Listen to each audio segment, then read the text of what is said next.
Hello guys, कैसे हैं आप सब। उम्मीद करती हूँ आप सब अच्छे होंगे। इस वीडियो में हम पढ़ेंगे 11th स्टैंडर्ड होम साइंस के लिए जितने भी हमारे टॉपिक दिए गए हैं उनमें से ऑलमोस्ट टॉपिक इसमें कवर किए जाने की कोशिश की है मैंने। और आपको कितना याद है कितना नहीं याद है, या आप कहीं पर कुछ भूल रहे हैं तो वो आपको इसमें याद आ जाएगा। और ये वीडियो आपके लिए हेल्पफुल होने वाली है कल एग्जाम के लिए। आप एक बार इसको एग्जाम से पहले ज़रूर देख के जाना। जहाँ पर भी नेट बंद है उनके लिए तो मैं कुछ कहूँगी नहीं, लेकिन जहाँ पर अवेलेबल है वो बच्चे इस वीडियो को एक बार ज़रूर देख के जाना, क्योंकि आपको बहुत हेल्प मिलने वाली है। जितने भी टॉपिक हैं उसमें से ऑलमोस्ट टॉपिक हमने ले लिए हैं और उनका एक बार फटाफट रिवीजन हम करने वाले हैं, यानी हेडिंग्स जितनी भी है हमारी उन हेडिंग के तौर पर इनको रिवाइज करने वाले हैं। तो चलिए देर नहीं करेंगे, वीडियो शुरू करेंगे। फर्स्ट हम देखेंगे न्यूट्रिशन। न्यूट्रिशन क्या है, सबसे पहले देखेंगे हम जो भोजन ग्रहण करते हैं उसकी प्रक्रिया हमारे शरीर में होती है, उससे हमें न्यूट्रिएंट्स यानी पोषक तत्व मिलते हैं और जिससे हमारा पोषण होता है। ये तो आप सभी जानते हैं। नेक्स्ट हम देख लेते हैं पोषण भी दो प्रकार का होता है। सुपोषण होता है जिसको हम अच्छा पोषण कहते हैं, यानी सभी आवश्यक जितने भी पोषक तत्व हैं वो हमारे शरीर में सम्मिलित हैं, उपस्थित हैं, तो वही हमारा सुपोषण है। कुपोषण क्या होता है, कुपोषण में या तो न्यूट्रिएंट्स की कमी हो जाती है या फिर अधिकता हो जाती है, जिसको हम क्या कहते हैं, अधिकता होने पर अतिपोषण कहते हैं। अतिपोषण का जो भी विकार हो जाता है, मोटापा, डायबिटीज़, मधुमेह, ये सब अतिपोषण में आ जाते हैं। अल्पपोषण आता है, अल्पपोषण में न्यूट्रिएंट्स की कमी आ जाती है, जिसमें हमें इनकी कमी से बीमारियां हो जाती हैं, जैसे कि क्वाशियोर, मेरास्मस, ये सभी अल्पपोषण की यानी न्यूट्रिएंट्स की कमी से बीमारी हो जाती है।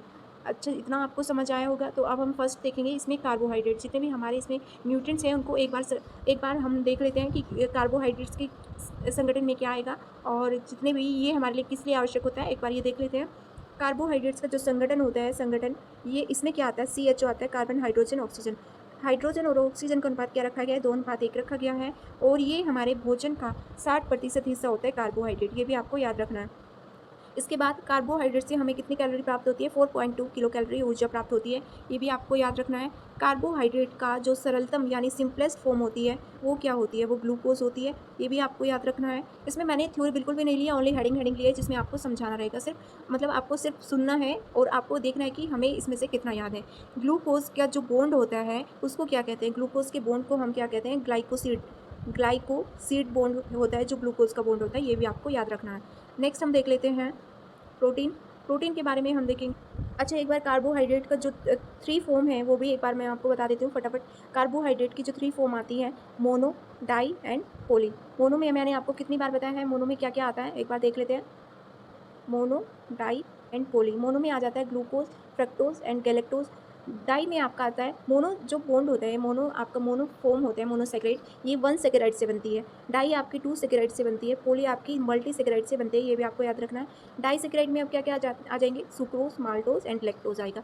पॉली सेकेराइड में starch, dextrin, pectin, cellulose and glycogen, ये सभी पॉलीसेकेराइड के फॉर्म में आ जाते हैं। जो जटिल संरचना होती है ये कार्बोहाइड्रेट की, ये पॉलीसेकेराइड होते हैं। और सबसे सिंपलेस्ट फॉर्म मैंने क्या बताया आपको, ग्लूकोज। ग्लूकोज कार्बोहाइड्रेट की सबसे सिंपलेस्ट फॉर्म होती है। अब हम देखेंगे प्रोटीन के बारे में। प्रोटीन क्या है, प्रोटीन ग्रीक भाषा से लिया गया है, ग्रीक भाषा के प्रोटियोस से बना है प्रोटीन, ये आपको याद रखना है। और प्रथम स्थान पर रखा जाता है, हमेशा फर्स्ट स्थान पर रहता है प्रोटीन, इसको प्रो विटामिन भी कहते हैं। इसका संगठन क्या होता है, प्रोटीन का संगठन है CHON, यानी इसमें नाइट्रोजन भी है। प्रोटीन के अंदर जो है ये नाइट्रोजन एक्स्ट्रा है। और प्रोटीन में नाइट्रोजन की मात्रा कितनी होती है, ये 16% होती है प्रोटीन में नाइट्रोजन की मात्रा। अच्छा, इतना आपको समझ आया होगा। नेक्स्ट हम देखेंगे इसका जो बॉन्ड होता है, प्रोटीन का बॉन्ड क्या होता है, ये पेप्टाइड बॉन्ड होता है, पेप्टाइड बॉन्ड, ये भी आपको याद रखना है। 16% इसमें क्या रहता है, प्रोटीन में 16% क्या रहता है प्रोटीन में, ये रहता है नाइट्रोजन, ये भी आपको याद रखना, पूछा जाता है। प्रोटीन से हमें कितने कैलोरी ऊर्जा मिलती है, 4.2 कैलोरी की ऊर्जा मिलती है प्रोटीन से हमें ये। और प्रोटीन अमीनो अम्ल का बहुलक है, ये भी हमेशा पूछा जाता है, यानी एमिनो एसिड्स का बहुलक है प्रोटीन, एमिनो एसिड्स में टूटता है। अब नेक्स्ट हम देख लेते हैं प्रोटीन के बारे में कुछ एक दो बात और देख लेते हैं। मक्के में कौन सा प्रोटीन होता है, मक्के में जीन प्रोटीन होता है, ये भी पूछा जाता है। फलों में कौन सा प्रोटीन होता है, फलों में जिलेटिन प्रोटीन होता है, फलों में जिलेटिन, मक्के में जीन प्रोटीन पाया जाता है, ये भी आपसे पूछा जाता है। अब नेक्स्ट हम देखेंगे फैट के बारे में देख लेते हैं, इनको क्या बोलते हैं, फैट, वसा और लिपिड भी इन्हीं को बोलते हैं हम। फैट से हमें कितनी कैलोरी ऊर्जा मिलती है, 9.2 किलो कैलोरी ऊर्जा मिलती है। ये जो फैट है ये टूटता है, ये 2 फॉर्म में टूटता है, ग्लिसरॉल और वशीय अम्ल में टूटता है, ठीक है। और आपको ये तो बताइए जल में कौन कौन सी घुलनशील विटामिन है, बी और सी, और वसा में कौन कौन सी घुलनशील विटामिन है, के, ई और डी, ए, ये वसा में घुलनशील विटामिन है। नेक्स्ट देख लेते हैं। अच्छा, फैट में आपको एक चीज़ और याद रखनी है, जो HDL है, इनको क्या बोलते हैं, लिपोप्रोटीन बोलते हैं, लिपोप्रोटीन। एसडीएल, एलडीएल और वीएलडीएल। वीएलडीएल, एसडीएल क्या होता है, गुड कोलेस्ट्रॉल होता है। एलडीएल वीएलडीएल ये बैड कोलेस्ट्रॉल होते हैं, ये भी आपको याद रखना है। नेक्स्ट हम देख लेते हैं विटामिन, फटाफट जल्दी से रिवीजन करेंगे। विटामिन क्या होता है, विटामिन माइक्रो एलिमेंट्स में आता है, सूक्ष्म पोषक तत्वों में आते हैं, और जो हमने पहले पढ़े हैं कार्बोहाइड्रेट, प्रोटीन, वसा, ये वृहत पोषक तत्व में आते हैं, यानी मैक्रो में आते हैं। ये तो आप सभी को मैंने कई बार बताया। माइक्रो में कौन कौन से आते हैं, विटामिन आते हैं, हमारे खनिज या मिनरल्स आते हैं। वाइटामिन पढ़ लेते हैं, ये हमें हमारी प्रतिरोधक क्षमता को मेंटेन करके रखते हैं। अच्छा, एंटीऑक्सीडेंट विटामिन कौन कौन से हैं, ये आपको पता है क्या? मैं चलो पता नहीं है तो मैं बता देती हूँ। ए, सी एंड ई, ये हमारे एंटीऑक्सीडेंट विटामिन हैं, ये आपको याद रखना है। ए, सी, ई एंटीऑक्सीडेंट विटामिन होते हैं, और ये हमें विटामिन कहाँ से प्राप्त होते हैं, फल तथा सब्जियों से प्राप्त होते हैं। इनकी खोज किसने की थी, विटामिन की खोज की थी, अगर आपसे पूछा जाता है विटामिन की खोज, ये की थी ल्यूनिन, ठीक है। और अगर विटामिन नाम किसने दिया है, अधिकतर बच्चों को क्या नाम याद है, कैसमियर फंक याद है कि विटामिन की खोज की थी, बट खोज की थी ल्यूनिन ने, नाम दिया था, ये दिया था कैसमियर फंक ने 1911 या 1911-12 में कैसमियर फंक ने इस विटामिन का नाम दिया था।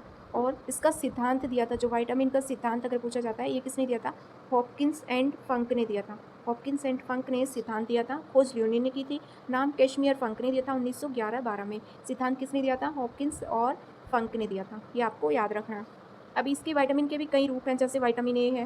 विटामिन ए को क्या कहते हैं हम, विटामिन ए को रेटिनॉल कहते हैं, ठीक है। और ये संक्रमण रोधी होता है, संक्रमण रोधी होता है। हम इसको विटामिन ए को किस फॉर्म में ग्रहण करते हैं शरीर में, ये कैरोटीन फॉर्म में ग्रहण करते हैं, जो कि हमारे शरीर में जाकर रेटिनॉल में इसका रूपांतरण हो जाता है। हमें रेटिनॉल फॉर्म में इसका जो है विटामिन ए वो प्राप्त होता है, लेकिन हम इसको ग्रहण करते हैं कैरेटिन फॉर्म में। कैरेटिन फॉर्म भी 3 तरह से होती है, अल्फा, बीटा एंड गामा। तो हम कौन सा कैरोटीन खाते हैं, बीटा कैरोटीन खाते हैं, ये भी आपको याद रखना है।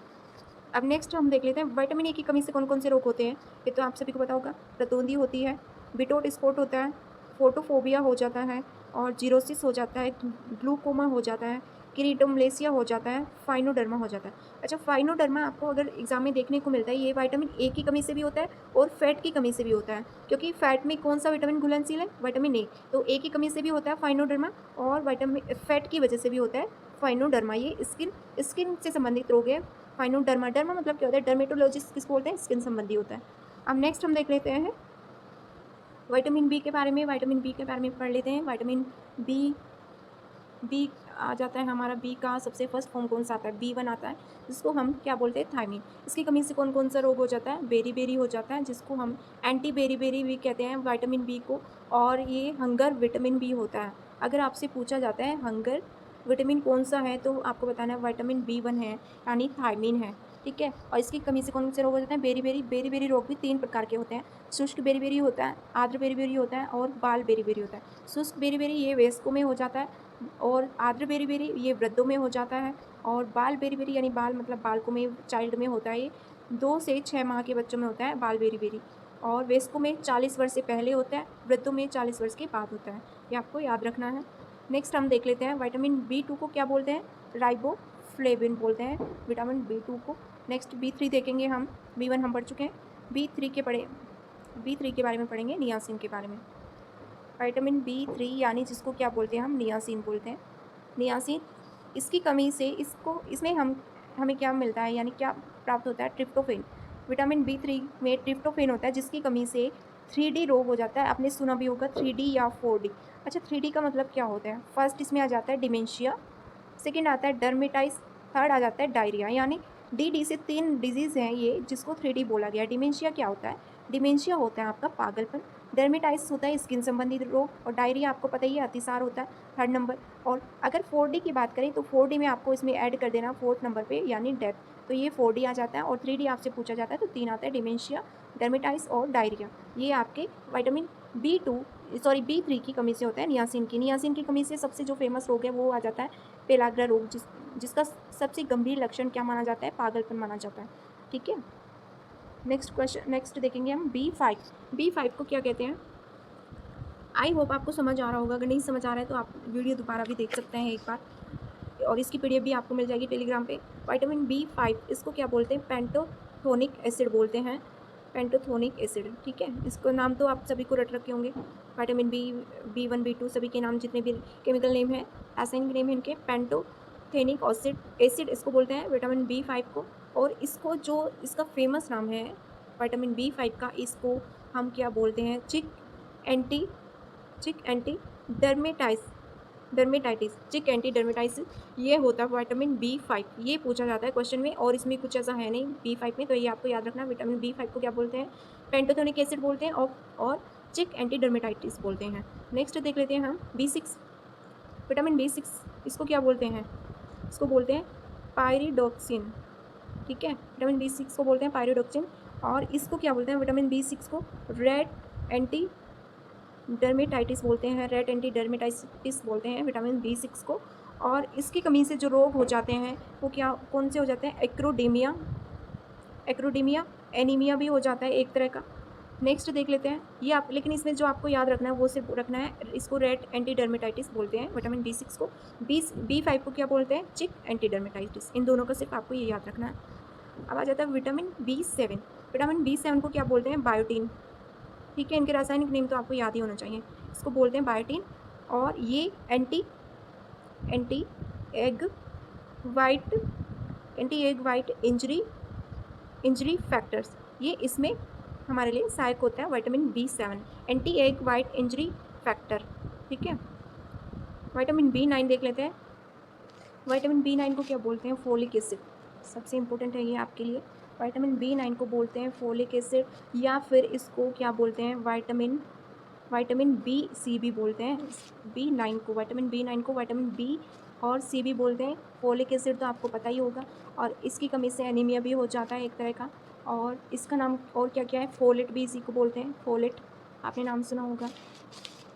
इससे जो बीमारी हो जाती है, ये हो जाती है बच्चों में होती है, ये स्पाइना बीडा एक बीमारी है, कोड से समझ, जो आपकी स्पाइनल कोड होती है उससे संबंधित है। बच्चों में स्पाइनल बीड़ा ये एक बीमारी है, ये विटामिन B9 की कमी से हो जाती है, और इसकी कमी से एक जो आपका एनीमिया भी हो जाता है, उसका नाम मुझे अभी नहीं याद आ रहा है, बट इसकी कमी से भी एनीमिया होता है। पर्नीशियस एनीमिया वो तो आपको याद रखना है, वो B12 की कमी से होता है। B12 हम नेक्स्ट पढ़ेंगे। B12 देख लेते हैं एक बार। B12 क्या है, विटामिन B12 इसको क्या बोलते हैं, कोबालमिन, साइनोकोबालमिन भी बोलते हैं इसमें। और इसमें कोबाल्ट कितना % होता है, B12 में 4% होता है कोबाल्ट, और इसकी कमी से कौन सा रोग होता है, पर्नीशियस एनीमिया रोग हो जाता है, पर्नीशियस एनीमिया, ठीक है। नेक्स्ट हम देख लेते हैं विटामिन C। विटामिन C तो आप सभी को पता है, एस्कॉर्बिक एसिड, ठीक है। और एस्कॉर्बिक एसिड, इसकी वजह से रोग हो जाता है स्कर्वी रोग, एक होता है जिंजवाइटिस रोग भी, ये भी दांतों से संबंधित रोग ही है, विटामिन C की कमी से होता है स्कर्वी और जिंजवाइटिस रोग। ये विटामिन C क्या करता है, घाव को भरने में मदद करता है, विटामिन C। विटामिन D देख लेते हैं। विटामिन D क्या होता है, कैल्सीफेरोल होता है, इसका नाम, रासायनिक नाम कैल्सीफेरोल। और इसकी कमी से कौन कौन से रोग होते हैं, रिकेट्स हो जाता है, इसको एंटी रिकेट्स विटामिन B कहते हैं। सनसाइन विटामिन B कहते हैं इसको, क्योंकि ये सूरज से प्राप्त होता है, सूर्य से। बच्चों में रिकेट्स हो जाता है, आपको कितनी बार मैंने बताया। वयस्कों में ऑस्टोमलेसिया, ज़्यादातर गर्भवती महिलाओं में। ऑस्टियोपोरोसिस हो जाता है, ये वृद्धों में हो जाता है, ये आपको याद रखना है।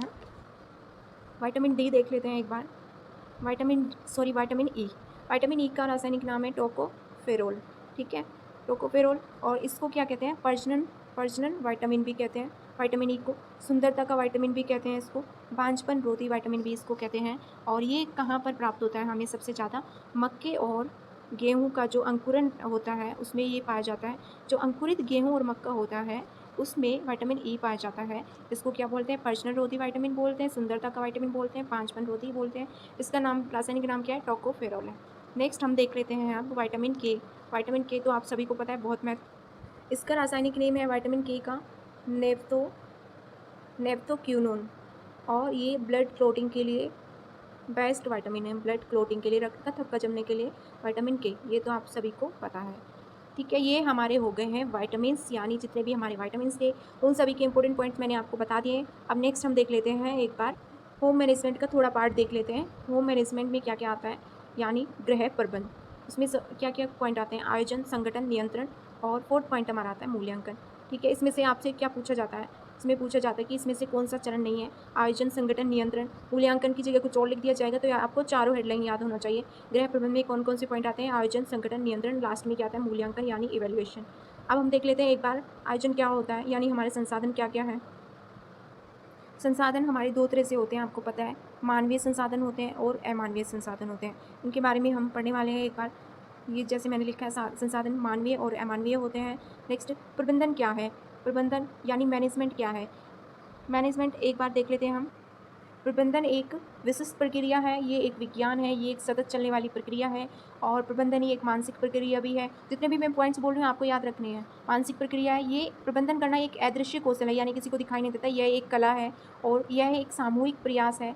प्रबंधन एक पेशा है, प्रबंधन सार्वभौमिक है, सभी जगह प्रबंधन होता है और पूर्व निर्धारित लक्ष्यों को प्राप्त करने के लिए प्रबंधन किया जाता है। तो आप सब मतलब आपको ये सभी पॉइंट्स याद रखने की प्रबंधन क्या-क्या है। विशिष्ट प्रक्रिया है, विज्ञान है, सतत प्रक्रिया है, मानसिक प्रक्रिया है, ये एक अदृश्य कौशल है और प्रबंधन करना एक कला है, सामूहिक प्रयास है, प्रबंधन एक पेशा है, ये सार्वभौमिक है और पूर्व निर्धारित लक्ष्यों की प्राप्ति करना भी एक प्रबंधन कहलाता है। प्रबंधन की योग्यता क्या-क्या होनी चाहिए हमारी? प्रबंधन की योग्यता होनी चाहिए यानी जो प्रबंधक है, उसमें क्या-क्या क्वालिटीज़ होनी चाहिए? उसमें दूरदर्शिता होनी चाहिए, उसको विवेकशील होना चाहिए, उसको पक्षपात रहित होना चाहिए, वह ईमानदार होना चाहिए, उसमें निर्णय क्षमता होना चाहिए, उसमें नेतृत्व करने की क्षमता होनी चाहिए यानी लीडरशिप करने की क्षमता होनी चाहिए और वो एक अच्छा संप्रेषक यानी अपनी बात को कहने वाला होना चाहिए। ये एक प्रबंधन की योग्यता होनी चाहिए, आपको याद रख। अब आ जाते हैं हमारा आयोजन का प्रकार। आयोजन कितने प्रकार के होते हैं? आयोजन के प्रकार एक दीर्घकालिक योजना होती है, एक अल्पकालीन योजना होती है। दीर्घकालिक लॉन्ग टर्म वाले जो कार्य होते हैं, अल्पकालिक ये शॉर्ट टर्म प्लान होते हैं जो उनको बोलते हैं। सबसे पहले हम देख लेते हैं अच्छा, एक बार आयोजना को पढ़ लेते हैं। आयोजना क्या होती है? यानी आयोजन जो होता है वो क्या होता है? आयोजन में हम किसी भी कार्य की रूपरेखा तैयार कर लेते हैं यानी उसकी आउटलाइन बना लेते हैं कि किस तरह से इसको हमें प्लान करना है, आयोजन करना है, वही हमारा आयोजन कहलाता है। नेक्स्ट आता है हमारा संगठन। संगठन क्या होता है? संगठन शब्द ऑर्गेनिज्म शब्द से बना है जिसका अर्थ होता है जुड़ना। किसी भी चीज़ का जुड़ना, उसको ही हम संगठन बोलते हैं। जो सभी चीज़ें मिलकर हमें हमारे गोल तक, हमारे लक्ष्य तक पहुंचाती हैं, उसी को हम संगठन कहते हैं। ये भी आपको पता होना चाहिए। नेक्स्ट हमारा कौन सा स्टेप आ जाता है? नियंत्रण आ जाता है। थर्ड स्टेप जो आता है हमारे प्रबंधन का, नियंत्रण। निकिल एम डॉर्सी, ये तो आपने नाम सुना ही होगा। निकिल एम डॉर्सी ने नियंत्रण को यानी नियंत्रण जो थर्ड स्टेप है कंट्रोलिंग, इसको क्या कहा है? यंत्र कहा है। निकिल एम डॉर्सी ने नियंत्रण को यंत्र कहा है। यह एक दिशा प्रदान करता है नियंत्रण और इसमें नियंत्रण में स्टेप आ जाते हैं। नियंत्रण के अंतर्गत आपके स्टेप आते हैं। फर्स्ट स्टेप आ जाता है बल देना, सेकेंड स्टेप आ जाता है निरीक्षण करना, थर्ड स्टेप इसमें आता है समायोजन करना। ये 3 स्टेप बल देना, निरीक्षण करना और समायोजन करना, ये 3 स्टेप किसके अंतर्गत आते हैं? नियंत्रण के अंतर्गत आते हैं। यानी थर्ड स्टेप जो आपका नियंत्रण है उसके अंतर्गत आते हैं 3 स्टेप।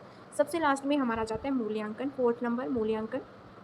मूल्यांकन के भी हमारे 3 स्तर होते हैं। हम इसमें सारी जो हमारी प्लानिंग है, जो भी हमने किया है, नियंत्रण किया, उन सभी का इसमें हम उन सभी की जांच करते हैं, उसी को मूल्यांकन कहते हैं। फर्स्ट इसमें आ जाता है मूल्यांकन के 3 स्तर दिए हैं, 3 स्तर। फर्स्ट आयोजना दी है, सेकेंड क्रियान्वयन दिया है, थर्ड आ जाता है परिणाम। ये भी आपको याद रखना है, ये मूल्यांकन के 3 स्टेप दिए गए हैं। नेक्स्ट देख लेते हैं प्रबंधन के प्रेरक तत्व कौन कौन से हैं? प्रबंधन के प्रेरक तत्व पूछे जाते हैं आपसे। प्रबंधन के प्रेरक तत्व हैं 3 और इसको हम ऐसे दर्शाते हैं, ये आपने पढ़ा भी होगा शायद। यहाँ पर सेंटर में क्या आता है? मूल्य आता है। यहाँ पर आपका लक्ष्य आता है, यहाँ पर आपका स्तर आता है। ये तीनों ही प्रबंधन के प्रेरक तत्व माने जाते हैं। मूल्य, लक्ष्य, स्तर, ये आपसे पूछा गया है। सबसे केंद्र में कौन होता है? ये मूल्य होता है, यानी जो वैल्यू है वो केंद्र में रखी गई है। 3 स्तर होते हैं, मूल्य, लक्ष्य और स्तर। प्रबंधन के प्रेरक तत्व कहलाते हैं ये सभी। और मूल्य को निर्धारित करने वाले तत्वों के बारे में, मूल्य को निर्धारित करने वाले तत्वों के बारे में किसने बात की है? ये पार्कर ने बात की है, पार्कर ने। मूल्य जो हैं वो स्थायी नहीं होते हैं, स्थायी नहीं होते हैं, ये अस्थायी होते हैं। पार्कर ने मूल्य के 2 प्रकार बताए हैं। पार्कर ने मूल्य के 2 प्रकार बताए हैं मूल्य के। कौन कौन से? मूल्य हमें कार्य करने के लिए प्रेरित करता है, अच्छे बुरे के बारे में बताता है। मूल्य क्या होता है? मूल्य हमें किसी भी कार्य को करने के लिए प्रेरित करता है और उसके अच्छे या बुरे के बारे में हमें बताता है। और स्तर तुलनात्मक इसमें होता है मूल्य में। ऐसे ही लक्ष्य भी 2 प्रकार के होते हैं हमारे। लक्ष्य, ऑप्शन नंबर सेकंड, लक्ष्य कौन कौन सा प्रकार आ जाता है? दीर्घकालिक लक्ष्य और अल्पकालीन लक्ष्य। ये आयोजना की तरह ही होते हैं, दीर्घकालिक योजना और अल्पकालिक योजना, इसलिए इसको क्या बोलते हैं? दीर्घकालिक लक्ष्य और अल्पकालिक लक्ष्य। नेक्स्ट हमारे आ जाते हैं, अब हम देख लेते हैं फैमिली साइकिल के बारे में, पारिवारिक जीवन चक्र के बारे में। उसको पढ़ने से पहले एक बार हम संसाधन देख लेते हैं। जो मैंने आपको बताया था, मानवीय संसाधन होते हैं और अमानवीय संसाधन। इसमें कौन-कौन से आ जाते हैं? मानवीय संसाधन में आपकी आती है बुद्धि, अभिवृत्ति, शक्ति, कौशल, ईमानदारी आपकी, ये सभी आपके मानवीय संसाधन हैं, यानी जो आपके अंदर निहित है वो सभी मानवीय संसाधन हैं। और अमानवीय संसाधन क्या होते हैं? धन, भूमि, घर, कॉपी, पेन, ये सभी आपके भौतिक संसाधन या अमानवीय संसाधन हैं। तीसरे नंबर के जो हमारे संसाधन होते हैं, फर्स्ट मानवीय, सेकंड अमानवीय हमने पढ़ लिए। थर्ड नंबर आ जाते हैं हमारे संभावी संसाधन। संभावी संसाधन उनको कहते हैं जो वर्तमान में जिनका हम उपलब्ध तो है लेकिन उनका प्रयोग नहीं कर रहे हैं, उनको हमने फ्यूचर के लिए सेव करके रखा है, यानी उनको हम संभावी संसाधन कहते हैं जो फ्यूचर के लिए सेव करके रखते हैं। फोर्थ नंबर पे आ जाते हैं हमारे, फोर्थ नंबर पे सामुदायिक संसाधन। ये तो आप सभी को पता होगा, सामुदायिक संसाधन जिनका सभी उपयोग करते हैं, जैसे कि बैंक है, हॉस्पिटल है, आपका पुस्तकालय है और डाकघर है, पार्क है, रेलवे स्टेशन है, ये सभी सामुदायिक संसाधन है। और आपको पता होगा शक्ति यानी ऊर्जा और समय, इन दोनों को मानवीय संसाधन में भी रखा गया है और अमानवीय संसाधन में भी रखा गया है। शक्ति यानी ऊर्जा और समय को मानवीय संसाधन भी माना गया है, अमानवीय संसाधन भी माना गया है। अच्छा, ये बताइए समय को अमानवीय संसाधन किसने माना है? समय को अमानवीय संसाधन किसने माना है? ये माना है निकेल एवं डार्सी ने समय को अमानवीय संसाधन माना है। ग्रास एवं कैंडल ने समय को मानवीय संसाधन माना है। ये आपको दोनों याद रखना है, इनमें डिफरेंस। ग्रास एवं कैंडल ने मानवीय संसाधन माना है समय को, और निकेल एवं डार्सी ने समय को अमानवीय संसाधन माना है। नेक्स्ट देखेंगे, और ये भी आपको याद रखना है, संसाधन जो होते हैं वो हमारे संसाधन सीमित होते हैं। संसाधन सीमित होते हैं, चाहे वह गुणात्मक हो या परिमाणात्मक हो। संसाधनों में अंतर संबंध होता है, यानी जो भी हमारे संसाधन हैं उनमें एक दूसरे से अंतर संबंध होता है, यानी एक चीज़ की जगह अगर ये आपको अवेलेबल नहीं है, इसका आप दूसरे चीज़ का भी उपयोग कर सकते हैं, तो इनमें अंतर संबंध भी देखा जाता है। और संसाधन हमारे क्या होते हैं? सीमित होते हैं। ये भी आपको याद रखना है। अब हम देख लेते हैं फैमिली लाइफ साइकिल यानी पारिवारिक जीवन चक्र क्या है। पारिवारिक जीवन चक्र में वैसे तो 5 अवस्था बताई गई हैं, लेकिन जो मेन अवस्था होती है वो 3 अवस्था होती है। 3 अवस्था, एक प्राथमिक अवस्था होती है आपकी, एक विस्तारित अवस्था होती है सेकंड नंबर पे, थर्ड नंबर पे आ जाती है संकुचित। प्राथमिक अवस्था क्या होती है? जहाँ पर शादी होती है और सिर्फ हस्बैंड एंड वाइफ रहते हैं, 2 लोग रहते हैं, वो प्राथमिक अवस्था होती है। इसी को हम क्या बोलते हैं? प्राथमिक अवस्था को समायोजन की अवस्था बोलते हैं, क्योंकि जो कोई भी मतलब लेडीज़ है वो नई नई घर में आती है, उसको समायोजन करना पड़ता है एक दूसरे के साथ, सभी परिवार वालों के साथ। ये तो इसको हम क्या बोलते हैं? समायोजन की अवस्था बोलते हैं। विस्तारित अवस्था कौन सी होती है? हमारी सेकंड स्टेज होती है। यह सबसे लंबी अवधि की अवस्था होती है विस्तारित अवस्था। इसमें बच्चे का आगमन होना, उनका school, pre school, high school, college, उनकी शादी, ये सभी विस्तारित अवस्था के अंतर्गत आते हैं, इसलिए इसको सबसे लंबी अवधि की अवस्था भी कहते हैं, विस्तारित अवस्था को। थर्ड नंबर आ जाती है संकुचित अवस्था। संकुचित अवस्था कौन सी होती है? संकुचित अवस्था के बारे में आपको एक वर्ड याद रखना है, इसको खाली घोंसला भी कहा गया है संकुचित अवस्था को, क्योंकि जो बच्चे हैं वो पढ़ लिख कर शादी करके सब अपने सेट हो जाते हैं, लास्ट में फिर वही 2 पति पत्नी बचते हैं थर्ड स्टेज में, और फिर से वही संकुचित परिवार हो जाता है उनका, इसलिए इसको संकुचित अवस्था कहते हैं। और इसको खाली घोंसला भी कहा गया है, क्योंकि वही 2 लोग लास्ट में बच जाते हैं। तो ये आपको याद रखना है। परिवार जो फैमिली लाइफ साइकिल है उसकी मेन जो 3 स्टेज होती है, प्राथमिक, विस्तारित, संकुचित। प्राथमिक क्या होती है? हस्बैंड वाइफ की होती है, समायोजन की अवस्था होती है। विस्तारित में बच्चे का आगमन, उनकी पढ़ाई लिखाई, शादी सब हो जाता है, ये सबसे लंबी अवधि की अवस्था है। संकुचित अवस्था में क्या होता है? फिर सब लोग सेट हो जाते हैं, फिर से वही पति पत्नी बचते हैं, इसको खाली घोंसला भी कहा गया है। ये आपको याद रखना है। अब हम देख लेते हैं समय प्रबंधन यानी टाइम मैनेजमेंट, आपका टॉपिक दिया है, उसके बारे में थोड़ा सा देख लेते हैं। समय प्रबंधन क्या है? समय प्रबंधन क्या ये है कि कम से कम समय में हम ज़्यादा से ज़्यादा कार्य करें, और वो भी कैसा कार्य होना चाहिए? आपका गुणवत्तापूर्ण, क्वालिटी वाला कार्य होना चाहिए। ऐसा नहीं कि आप कोई भी कार्य जल्दबाजी में करें, उसमें आपकी क्वालिटी कुछ नहीं है, फिनिशिंग नहीं है, तो ये आपका समय प्रबंधन नहीं माना जाएगा। समय प्रबंधन में आपको कम समय में ज़्यादा कार्य करना है और गुणवत्तापूर्वक कार्य करना है, गुणवत्ता में कोई कॉम्प्रोमाइज़ नहीं करना है, वही आपका समय प्रबंधन है। और समय प्रबंधन के दो निर्धारक इसमें तत्व माने गए हैं, जो क्या-क्या हैं? एक आ जाते हैं साधन। साधन को हम और क्या बोलते हैं? मापदंड। मापदंड निर्धारण भी इनको बोलते हैं, साधन को। मापदंड निर्धारण, इसमें क्या-क्या आता है? ये मैंने आपको डिटेल में वीडियो बनाए हुए हैं, आप देख सकते हैं चैनल में, बहुत छोटा-सा वीडियो है और आपको बहुत ईज़ी से समझ आ जाएगा। अभी सिर्फ हम हेडलाइन पढ़ रहे हैं। मापदंड निर्धारण तत्व आते हैं, साधन को क्या बोलते हैं? मापदंड निर्धारण तत्व बोलते हैं। और एक होता है सेकंड नंबर पे हमारा यंत्र। यंत्र के अंतर आपके आते हैं पीक लोड, और क्या आता है आपका?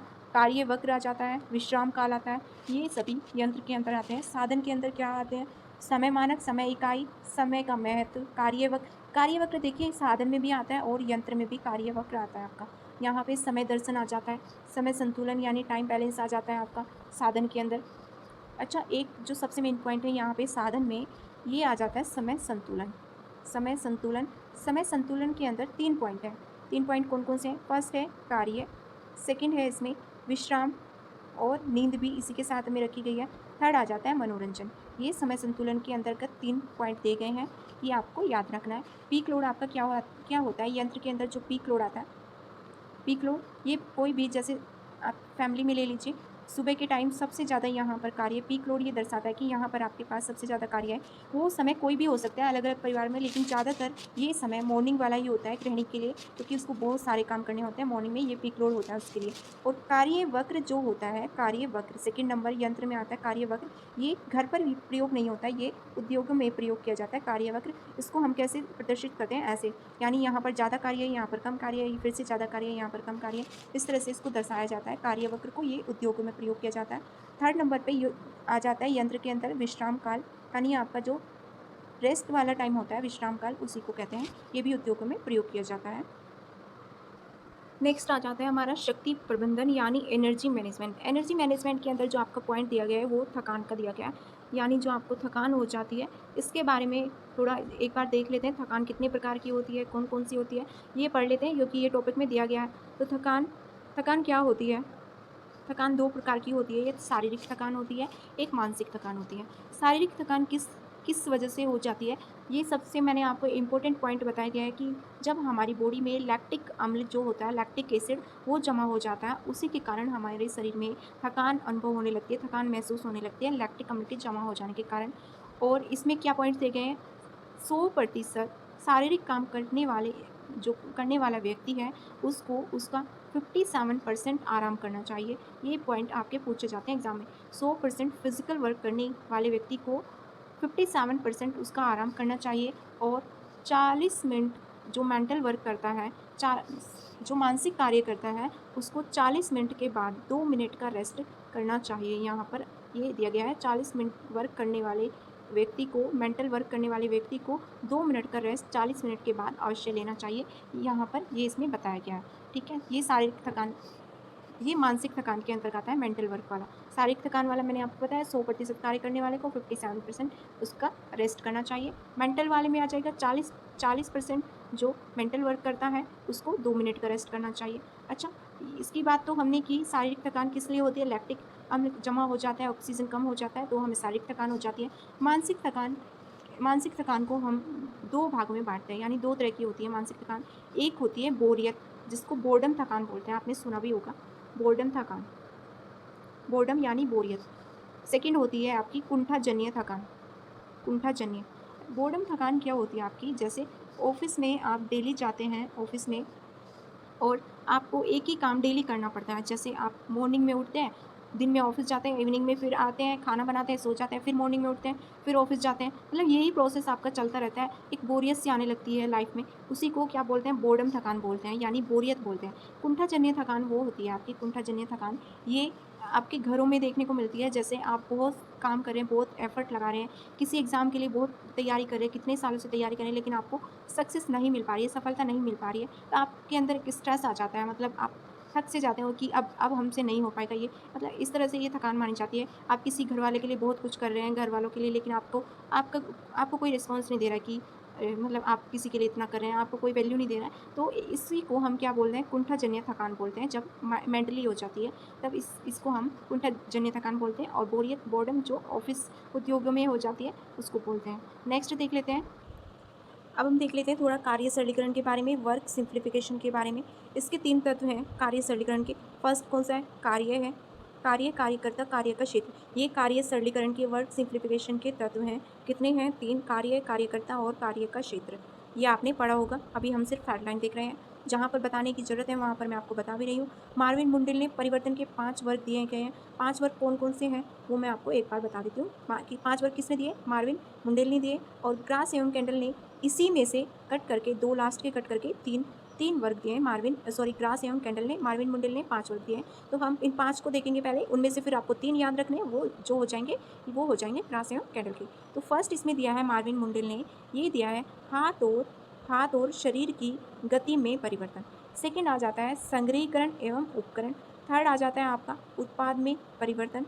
फोर्थ आ जाता है आपका 4th नंबर पे आ जाता है, ये आता है तैयार तैयार माल में परिवर्तन। 5th नंबर जो लास्ट आता है ये कच्चे माल में परिवर्तन, ठीक है। फर्स्ट कौन सा बताया मैंने, हाथ और शरीर की गति में परिवर्तन, फर्स्ट नंबर। सेकंड नंबर कौन सा आता है, सेकंड नंबर आता है संग्रहीकरण एवं उपकरण। थर्ड नंबर आता है उत्पाद में परिवर्तन। फोर्थ नंबर आ जाता है तैयार माल में परिवर्तन। फिफ्थ नंबर आता है कच्चे माल में परिवर्तन, ठीक है। तो ये आपके 5 पॉइंट हो गए जो कि मार्विन मुंडेल ने दिए हैं, और इसी में से हम लास्ट के 2 कट कर देंगे। थर्ड वो इसमें जो शुरू के थर्ड हैं, यानी हाथ और शरीर की गति में परिवर्तन, संघीकरण उपकरण और उत्पाद में परिवर्तन, ये किसने दिए हैं, ग्रास एवं कैंडल ने माना है। और जो लास्ट के हैं तैयार माल में परिवर्तन और कच्चे माल में परिवर्तन, इन दोनों को थर्ड में ही ग्रास एवं कैंडल ने इसमें ऐड कर दिया है। तो ग्रास एवं कैंडल के जो है 3 हैं और मार्विन मुंडेल के 5 परिवर्तन के वर्ग हैं, ये आपको याद रखना है। कार्य सरलीकरण में एक दो बात मैं आपको बता देती हूँ जो कि इम्पोर्टेंट है। कार्य सरलीकरण सबसे पहले मैं बताना चाहिए क्या होता है। कम समय में ज़्यादा से ज़्यादा कार्य, वही कार्य सरलीकरण होता है, और इसमें समय और ऊर्जा की बचत होती है, यही कार्य सरलीकरण होता है। गुणवत्तापूर्ण कार्य होना चाहिए कम समय में, वही हमारा कार्य सरलीकरण कहलाता है। अच्छा, ये सबसे पहले किसके लिए शुरू किया गया था कार्य सरलीकरण, ये अपंग महिलाओं के लिए शुरू किया गया था। कहाँ पर किया था, ये heart association, American American heart association ने शुरू किया था अपंग महिलाओं के लिए कार्य सरलीकरण, और उसके बाद ये सक्सेस हुआ, तभी ये आज सभी उद्योगों में हर एक क्षेत्र में अपनाया जाता है कार्य सरलीकरण को। तो ये आपको याद रखना है, कहाँ से स्टार्ट होता, अमेरिकन हार्ट एसोसिएशन ने स्टार्ट किया था, किसके लिए स्टार्ट किया था, अपंग महिलाओं के लिए स्टार्ट किया था ये। नेक्स्ट हम देख लेते हैं, अब देख लेते हैं कार्य सरलीकरण की जो तकनीक दी गई है। कार्य सरलीकरण की तकनीक है कितनी है, एक है औपचारिक, सेकंड है आपको कहीं पर लिखा मिलेगा अनौपचारिक भी मिल सकता है, तो आप कंफ्यूज नहीं होना है। और वैसे अगर इसका रियल नेम क्या है, पेन एंड पेंसिल तकनीक है सेकंड वाली। फर्स्ट औपचारिक, सेकंड अनौपचारिक या पेन एंड पेंसिल तकनीक। तो औपचारिक तकनीक में कौन कौन से हमारे पार्ट आ जाते हैं वो एक बार देख लेते हैं। औपचारिक तकनीक में हम देखेंगे, फर्स्ट है इसमें माइक्रो मोशन। अच्छा, इसको कहाँ पर प्रयोग करते हैं औपचारिक तकनीक को, ये फॉर्मल होती है यानी उद्योगों में प्रयोग होती है औपचारिक।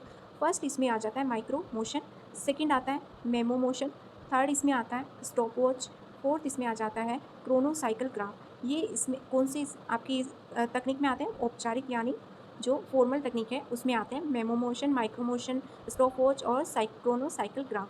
अब नेक्स्ट हम देख लेंगे, अच्छा इसके हम एक बार देख लेते हैं, इसके अनौपचार सॉरी सेकंड सेकंड इस जो हमारी तकनीक है इसके भी देख लेते हैं एक बार, कौन कौन से प्रोसेस आते हैं, कौन कौन से स्टेप्स आते हैं इसमें। सेकंड कौन सी मैंने अभी आपको बताई थी, पेन एंड पेंसिल तकनीक, या इसको अनौपचारिक तकनीक भी बोलते हैं। इसमें फर्स्ट आ जाता है प्रोसेस चार्ट, सेकंड आता है ऑपरेशन चार्ट, थर्ड आता है मल्टीमैन चार्ट, और फोर्थ नंबर पे आ जाता है पाथवे चार्ट, जो कि सबसे इंपॉर्टेंट है। पाथवे चार्ट किसने दिया था, ये गिलबर्ट महोदय ने दिया था पाथवे चार्ट, और इसमें पिन और धागे का प्रयोग किया जाता है। पाथवे चार्ट में पिन और धागे का प्रयोग, ये भी आपको याद रखना है, गिलबर्ट ने दिया था, पिन धागे का प्रयोग किया जाता है पाथवे चार्ट में। और अनौपचारिक में प्रोसेस चार्ट, जितने भी चार्ट हैं आपके, process chart, operation chart, multiman chart और पाथवे चार्ट, चार इसमें आपके अनौपचारिक तकनीक में आ जाते हैं। एक बार इनके जो आपको सिंबल दिए जाते हैं, जैसे कि प्रोसेस चार्ट में 5 सिंबल दिए हैं, ऑपरेशन चार्ट में आपके 3 सिंबल हैं, तो उनको भी एक बार देख लेते हैं हम।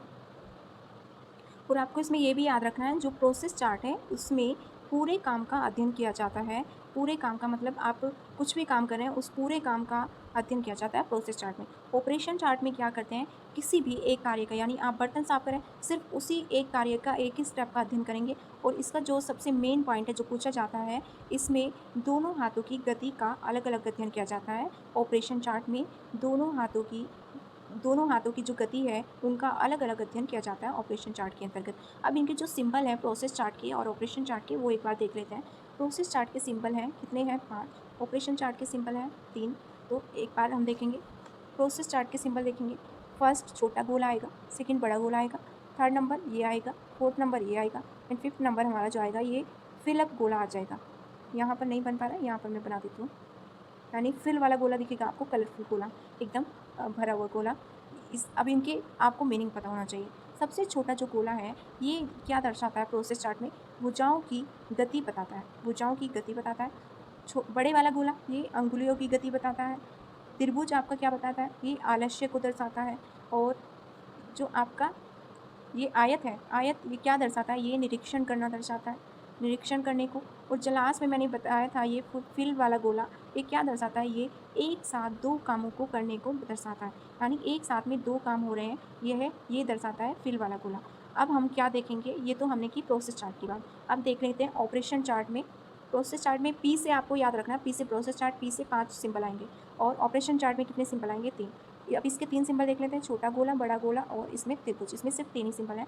छोटा गोला क्या दर्शाता है, ये दर्शाता है आपका, देखिए ये अभी हम सिंबल दोबारा से देखेंगे एक बार, क्योंकि ये प्रोसेस चार्ट वाला मैंने आपको ऑपरेशन चार्ट में समझा दिया, ऑपरेशन चार्ट वाला प्रोसेस चार्ट में समझा दिया। एक बार देखते हैं, ऑपरेशन चार्ट वाले सिंबल देखेंगे और इधर हम प्रोसेस चार्ट वाले सिंबल देखेंगे। ऑपरेशन चार्ट में 3 सिंबल हैं। सबसे पहले ऑपरेशन चार्ट ले लेते हैं। इसमें छोटा गोला, बड़ा गोला और एक आयत, ठीक है, 3 सिंबल हैं। छोटा गोला क्या दर्शाता है ऑपरेशन चार्ट में, ये भुजाओं की गति दर्शाता है। बड़ा गोला उंगलियों की गति दर्शाता है। और त्रिभुज आपका क्या दर्शाता है, आलस्य को दर्शाता है। ये तो हो गई ऑपरेशन चार्ट की बात, ठीक है। छोटा गोला भुजाओं की गति, बड़ा गोला अंगुलियों की गति और त्रिभुज आलस्य, ये ऑपरेशन चार्ट। अब प्रोसेस चार्ट में पी से प्रोसेस, पी से 5 सिंबल, यहाँ पर आएंगे 5 सिंबल, छोटा गोला, बड़ा गोला, त्रिभुज और आयत और एक फिल वाला गोला आएगा आपका लास्ट। छोटा गोला क्या दर्शाएगा, एक स्थान से दूसरे स्थान पर जाने को। छोटा गोला दर्शाएगा एक स्थान से दूसरे स्थान पर जाने को। बड़ा गोला क्या दर्शाएगा, कार्य करने को बताएगा, यानी आप कार्य कर रहे हैं, ये थोड़ा बड़ा गोला दर्शाएगा। त्रिभुज क्या दर्शाएगा, यहाँ पर अवरोध को दर्शाएगा, अवरोध यानी रुकावट। आयत क्या दर्शाएगा, ये निरीक्षण करना दर्शाएगा। फुलफिल वाला गोला को क्या बताएगा कि आप एक साथ 2 काम को करने को फुलफिल वाला गोला जो है वो प्रदर्शित करेगा। ये आपको याद रखना है। इन सिंबल्स को सिंपल से भी पूछे जाते हैं क्वेश्चन। अब डब टेलिंग क्या है, डब टेलिंग क्या होता है, ये आपके किसी भी बुक में नहीं दिया गया है। डब टेलिंग क्या है, डब टेलिंग होता है एक समय में कई कामों को करना, एक समय में कई कामों को करना, ये क्या कहता है डब टेलिंग। यानी आप गैस पर आपने कुछ कुकर में चढ़ाया हुआ है, इधर आपने कपड़े मशीन में डाले हुए हैं, उधर आप टीवी भी देख रहे हैं और उधर आप फ़ोन पे भी बात कर रहे हैं, मतलब एक साथ। और आपका ये काम भी ऐसा होना चाहिए बिल्कुल करेक्ट, यानी गुणवत्ता वाला। ये नहीं होना चाहिए आपकी सब्ज़ी जल गई है, कपड़े आपके जो मशीन में है वो घूम ही रहे हैं, मतलब धुल चुके हैं लेकिन आप उनको बंद नहीं करें। ऐसा नहीं होना चाहिए, मतलब एक प्रोसेस में होना चाहिए कार्य कि आपका एकदम क्वालिटी वाला कार्य हो रहा है, आप 4-5 कार्य एक साथ कर रहे हैं, ये आपका क्या कहलाता है, डब टेलिंग कहलाता है। ये भी आपको याद रखना है। नेक्स्ट देख लेते हैं, नेक्स्ट हम देख लेते हैं आय। आय क्या होती है, आय हम किसको बोलते हैं, इनकम को बोलते हैं। ये कितने प्रकार की होती है, आय एक उपार्जित होती है, यानी जो कमाकर हम धन प्राप्त करते हैं, उपार्जित आय बोलते हैं। अनुपार्जित आय जो हमें उपहार मिलता है, उपहार या फ्री में सेवा मिलती है, उसको हम क्या कहते हैं, सॉरी, आय अभी हमने बात की, ये हमारी आ जाती है। एक उपार्जित आय आ जाती है जो हम कमाते हैं। अनुपार्जित आय जो कि हमें उपहार स्वरूप में प्राप्त होती है, यानी फ्री में प्राप्त होती है, उसको अनुपार्जित बोलते हैं। अब इसके नेक्स्ट हम देख लेते हैं जो कि हमारे मेन इसमें टाइप दिए गए हैं आय के प्रकार। आय के प्रकार दिए गए हैं इसमें। आय 3 प्रकार की होती है। यहाँ पर थोड़ी स्पेलिंग मिस्टेक है तो आप उसमें मत जाइए। ठीक है, फर्स्ट आय होती है मौद्रिक आय, सेकंड वास्तविक आय, थर्ड होती है मानसिक आय। मौद्रिक आय क्या होती है, जो हमें मुद्रा के रूप में मिलती है, मुद्रा के रूप में, यानी जो हमें वेतन प्राप्त होता है, मजदूरी प्राप्त होती है हमें कार्य करने के बदले, वो मौद्रिक आय होती है। वास्तविक आय क्या होती है, ये वास्तविक आय में भी 2 प्रकार होते हैं, ये मैंने आपको कई बार बताया। प्रत्यक्ष आय होती है और एक अप्रत्यक्ष आय होती है। वास्तविक आय का जो मतलब है, जो रियल मीनिंग है वो क्या है, जो हमने मौद्रिक आय में कार्य करके पैसा लिया है या हमें वेतन मिला है, मुद्रा मिली है, उसको हम किसी न किसी कार्य पर खर्च करते हैं, किसी सामान को लेने में। जो हम उस सामान का यूज़ कर रहे हैं, मतलब उस सामान को यूज़ कर रहे हैं, वो हमारी वास्तविक आय होती है। और ये वास्तविक आय 2 प्रकार की होती है, प्रत्यक्ष और अप्रत्यक्ष। प्रत्यक्ष आय यानी जो बिना पैसा खर्च किए, यानी आपको कोई गिफ्ट मिला है, उपहार मिला है, आपको बिना पैसा खर्च किए कुछ सामान या सेवा प्राप्त हुई है, वो प्रत्यक्ष आय होती है। अप्रत्यक्ष आय में इन्होंने क्या बताया, जो आप पैसा खर्च करके सामान ले रहे हैं या उसको किराया दे करके आप उसके घर में रह रहे हैं, वो आपकी अप्रत्यक्ष आय है। ये आपको अंतर इसमें याद रखना है। सेकंड हमारी आ जाती है वास्तविक, मौद्रिक आय हो गई, वास्तविक आय हो गई। अब हमारी आ जाती है मानसिक आय। मानसिक आय क्या होती है, जो हम मौद्रिक आय में हमने पैसा कमाया, उसका वास्तविक आय में जो हमने यूज़ करके उसको किसी सामान को यूज़ किया, वो वास्तविक आय हो गई। और जो उससे हमें संतुष्टि प्राप्त हुई है, हमें सेटिस्फैक्शन मिला है, उसी को हम क्या कहते हैं, मानसिक आय कहते हैं, मेंटली इनकम कहते हैं इसको। इसका कोई स्वरूप नहीं है, ये अदृश्य होती है। एक इसमें आपको पॉइंट क्या याद रखना है नोट करके, यहाँ पे एक आपकी कौन सी आय होती है, आपूर्ति आय बोलते हैं उसको, आपूर्ति आय या फिर संपूर्ति आय। आपूर्ति आय, संपूर्ति आय क्या होती है, जब आपका वेतन तो आता है लेकिन उससे खर्चे नहीं निकल पाते हैं, मतलब जो आपकी इनकम हो रही है उससे आपके जो खर्चे हैं वो नहीं निकल पा रहे हैं, आपको उसके लिए थोड़ा अलग से आय जो प्राप्त करने के साधन हैं वो अपनाने पड़ रहे हैं। जैसे कि आप अन्य बिज़नेस कर रहे हैं, पापड़ का, अचार का, ट्यूशन पढ़ा रहे हैं या फिर मुरब्बा बनाकर बेच रहे हैं। ये आपकी आपूर्ति आय या संपूर्ति आय कहलाती है, जो आपको इन सभी बिज़नेस से आय प्राप्त हो रही है। इसको आपूर्ति या संपूर्ति आय कहते हैं। एक आय आपकी होती है हिडन आय, यानी गुप्त आय। हिडन हिडन को क्या बोलते हैं? गुप्त आय, यानी जो कि हमें दिखती नहीं है। जैसे कि हम पार्क यूज़ कर रहे हैं, हम सामुदायिक सुविधाएँ यूज़ कर रहे हैं, अस्पताल और ये सभी रेलवे स्टेशन हम यूज़ कर रहे हैं, लेकिन हम उसमें कोई पैसा खर्च नहीं कर रहे हैं। वो हमारी हिडन इनकम है, यानी हमें वो दिख नहीं रही है। अगर आप किसी भी पार्क में जाएँगे, वहाँ पर अन्य पार्क में जो कि फ़ेमस है, वहाँ पर आपका टिकट लगेगा, लेकिन वहाँ पर तो आपको पैसा देना पड़ेगा ना। लेकिन यहाँ पर आप पार्क में जो आपके गवर्नमेंट पार्क बने हैं, वहाँ पर आप पैसा नहीं दे रहे हैं, वहाँ पे जिम वगैरह के जो सामान है वो भी यूज़ करें, वो आपकी हिडन इनकम है, वो आपको दिख नहीं रही है। तो ये हिडन इनकम होती है। आपूर्ति संपूर्ति आय मैंने बता दिया है। जो आप ट्यूशन पढ़ाते हैं, पापड़, अचार, ट्यूशन, मुरब्बा, ये सभी जो करते हैं, ये आपकी आ जाती है आपूर्ति संपूर्ति आय। तो ये आपको याद रखना है। अब आ जाता है खर्च के प्रकार, यानी खर्च का मतलब यहाँ पर क्या है? व्यय। व्यय के प्रकार। व्यय कितना प्रकार का होता है? एक निश्चित होता है, एक अनिश्चित होता है और तीसरे नंबर का होता है अन्य व्यय। यानी निश्चित व्यय जो कि पहले से निर्धारित है, आपको मंथली आपको जो है ट्यूशन की फ़ीस देनी है, स्कूल की फ़ीस देनी है, ये तो आपका फ़िक्स है, निश्चित है। निश्चित आपका खर्च है, निश्चित व्यय है। अनिश्चित व्यय है कि आपको खर्च तो करना है, लेकिन आप उसको रोक सकते हैं। 1 महीना रोक सकते हैं, 2 महीना, ये अनिश्चित आय होती है। अन्य आय में आपका आ जाता है जैसे सामाजिक, आपकी यात्रा, देशाटन, मनोरंजन, विलासितापूर्ण जो आपके साधन हैं, वो सभी आपके अन्य व्यय में आ जाते हैं। ये आपको याद रखना है। अब हम देख लेते हैं बजट। बजट क्या है?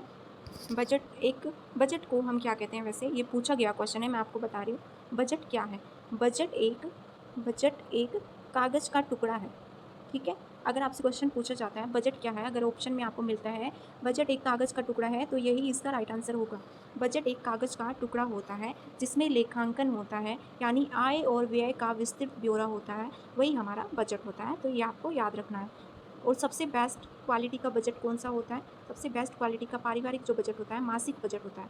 ये भी आपको याद रखना है। अब हम देख लेते हैं बजट के प्रकार। बजट कितने प्रकार का होता है? बजट 3 प्रकार का होता है। संतुलित बजट होता है, घाटे का बजट, बचत का बजट। संतुलित बजट क्या होता है? मैंने आपको कई बार बताया। आप 100 रुपीज़ कमा रहे हैं, 100 ही खर्च कर रहे हैं, ना आपके पास कोई आपने उधार लिया है और ना ही आपने बचाया है। वो एक बैलेंस बजट है, संतुलित बजट है। घाटे का बजट, आप 100 रुपये कमा रहे हैं, 120 खर्च कर रहे हैं, 20 रुपये उधार ले रहे हैं, ये आपका घाटे का बजट है। थर्ड नंबर बचत का बजट आ जाता है, यानी 100 रुपये कमाए आपने, 80 खर्च किए और 20 आपने सेविंग की। ये आपका बचत का बजट है और इसी को हम क्या कहते हैं? बचत के बजट को आदर्श बजट कहते हैं। सबसे अच्छा बजट यही माना जाता है। बचत के साधन क्या-क्या हैं हमारे? एक बार देख लेते हैं। बचत के साधन आप सभी ने पढ़ रखे हैं। बैंक है आपका, डाक खाना है। बैंक में कौन-कौन से आते हैं? चालू खाता आता है हमारा, करेंट अकाउंट आता है, बचत खाता, सेविंग अकाउंट आता है, संचित खाता आता है। अच्छा, जो चालू खाता है वो यानी व्यापारियों के लिए यूज़ होता है, यानी व्यवसाय में यूज़ होता है चालू खाता, इस पर कोई ब्याज नहीं मिलता है। जो हमारा सेकंड नंबर होता है, सेकंड नंबर आता है हमारा बचत खाता, सेविंग अकाउंट, इस पर हमें क्या मिलता है? ब्याज मिलता है। और थर्ड नंबर आता है संचित खाता। ये एक निश्चित अवधि के लिए इसमें हम पैसे जमा कराते हैं, संचित खाते में निश्चित अवधि के लिए, ठीक है? ये भी आपको याद रखना है। बचत खाता, सेविंग अकाउंट, इसमें हमें ब्याज दर अच्छी मिलती है। और जो चालू खाता है, करंट अकाउंट है, चालू खाता है, इसमें हमें कोई ब्याज नहीं मिलता है और ये व्यवसाय में यूज़ करते हैं। नेक्स्ट देख लेते हैं डाक खाना। डाक खाना क्या होता है? डाक खाने में भी आपका, डाक खाने में चालू खाता यानी करंट अकाउंट नहीं होता डाक खाने में। इसमें राष्ट्रीय बचत पत्र, किसान बचत पत्र, ये सभी होते हैं आपके सेविंग के लिए।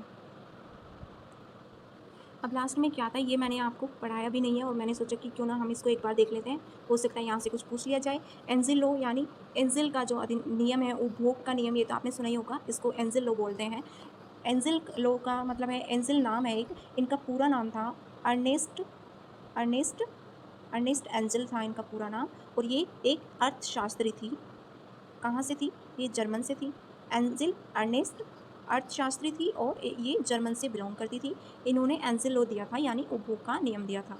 और इन्होंने, इनके जो लॉ की सबसे मतलब सबसे बड़ी कमी क्या थी? एंजिल लॉ में इन्होंने बचत का कहीं भी प्रावधान नहीं किया था। ये सबसे बड़ी इनके लॉ की कमी थी, यानी एंजिल लॉ की सबसे बड़ी कमी अगर आपसे पूछे ये क्या थी? इन्होंने कहीं भी बचत का जिक्र नहीं किया था। तो ये हमें याद रखना है। एंजिल लॉ क्या है? उपभोग का नियम है। इनका फुल नेम था अर्नेस्ट एंजिल। एक अर्थशास्त्री थी, ये जर्मन से बिलोंग करती थी और इन्होंने बचत का प्रावधान कहीं भी अपने नियम में नहीं किया था। इन्होंने क्या किया है? इन्होंने 3 श्रेणी के परिवारों को लिया है, यानी 3 श्रेणी के परिवारों को लिया है, उच्च, मध्य और निम्न वर्ग। 3 श्रेणी के परिवारों को लिया था और 5 मदों पर इन्होंने कार्य किया था, 5 मदों पर। 3 श्रेणी के परिवारों को लिया, उच्च, मध्य, निम्न और 5 मदों पर कार्य किया था। 5 मद कौन-कौन से थे? एक बार देख लेते हैं। भोजन, कपड़ा, बिजली, मनोरंजन, स्वास्थ्य, ये सभी इन्होंने 5 मद लिए थे। आपने ये तो सुना होगा, जैसे-जैसे आय बढ़ती जाती है वैसे-वैसे भोजन का खर्च कम होता जाता है। ये आपसे पूछा जाता है क्वेश्चन कि एंजल के नियम के अनुसार आय बढ़ने पर भोजन आय जैसे-जैसे आय बढ़ती है तो क्या होता है? आय जैसे-जैसे बढ़ती जाती है वैसे-वैसे भोजन का खर्च कम होता जाता है। वस्त्र, आवास आपका आ जाता है।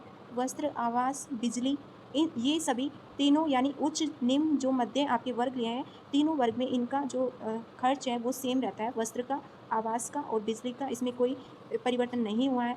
और आपका जो थर्ड नंबर आ जाता है जैसे स्वास्थ्य, शिक्षा, मनोरंजन, स्वास्थ्य, शिक्षा और मनोरंजन, इन पर खर्च जैसे-जैसे आय बढ़ती है वैसे-वैसे इनका खर्च बढ़ता जाता है, स्वास्थ्य का, शिक्षा का और मनोरंजन का। ये भी आपको याद रखना है, तीनों पॉइंट। तो नेक्स्ट अब हम देख लेते हैं जो कि लास्ट है। एक जो सबसे इम्पोर्टेंट पॉइंट आप यहाँ पर नोट कर लीजिए, इम्पोर्टेंट पॉइंट, पिग्मी योजना है एक, पिग्मी योजना, जो कौन सा बैंक चालू करता है? ये सिंडिकेट बैंक। सिंडिकेट बैंक आपने सुना होगा, सिंडिकेट बैंक ने पिग्मी योजना चालू की थी, जो किसके लिए थी? ये ग्रामीण बच्चों और महिलाओं के लिए राशि मतलब यानी बचत करने के लिए ये योजना की गई थी। पिग्मी योजना ग्रामीण महिलाओं और बच्चों की जो बचत है उसके लिए ये शुरू किया गया था, पिग्मी योजना। ये भी आपको याद रखना है। और लास्ट में एक पॉइंट हम देखेंगे, बचत को प्रभावित करने वाले तत्व कौन-कौन से आ जाते हैं? बचत को प्रभावित करने वाले 3 तत्व हैं। बचत की इच्छा होना, उसके लिए आपकी योग्यता होना बचत करने के लिए, और थर्ड नंबर पे क्या है? बचत करने के लिए सुविधा आपको मिलना। तो ये बचत को प्रभावित करने वाले 3 कारक हैं।